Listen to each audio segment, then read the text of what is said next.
ఏపీలో అధికార టీడీపీ విపక్ష వైసీపీ మధ్య అసెంబ్లీలోనూ బయట మాటల యుద్ధం కామన్. ఇక చంద్రబాబు వర్సెస్ జగన్ మధ్య అయితే వారు ఓ రేంజ్లో ఉంటుంది. చిన్న అంశం మీద కూడా వీరు ఉప్పు నిప్పులా ఉంటారు. అయితే చంద్రబాబు బావమరిది సినీ నటుడు హిందూపురం ఎమ్మెల్యే బాలయ్య అంటే మాత్రం విపక్ష వైసీపీ అధినేత జగన్కు ఎంతో అభిమానం ఉంది. గతంలో టీడీపీ ప్రభుత్వం అధికారంలో ఉన్నప్పుడు కూడా ఇంద్ర, చెన్నకేశవరెడ్డి సినిమాలు రిలీజ్ అయినప్పుడు బాలయ్య చెన్నకేశవరెడ్డికి జగన్తో పాటు జగన్ అండ్ కో చేసిన హంగామా అంతా ఇంతా కాదు.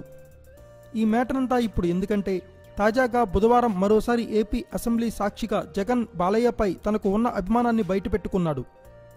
ప్రతిపక్ష నేత జగన్, ప్రకాశం జిల్లా కనిగిరి టీడీపీ ఎమ్మెల్యే కదిరి బాబురావు మధ్య సరదా సంభాషణ అసెంబ్లీలో చోటు చేసుకుంది. టీడీపీ ఎమ్మెల్యేల్లో హిందూపురం ఎమ్మెల్యే బాలకృష్ణ మంచోడని జగన్ కొనియాడారు.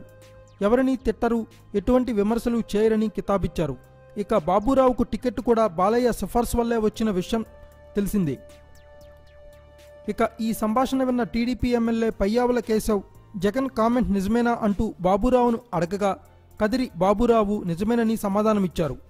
గతంలో బాలకృష్ణ అభిమాన సంఘం జిల్లా అధ్యక్షుడిగా జగన్ పనిచేశారని కదిరి బాబురావు సరదాగా సంభాషించారు. Thanks for watching. Please subscribe our channel.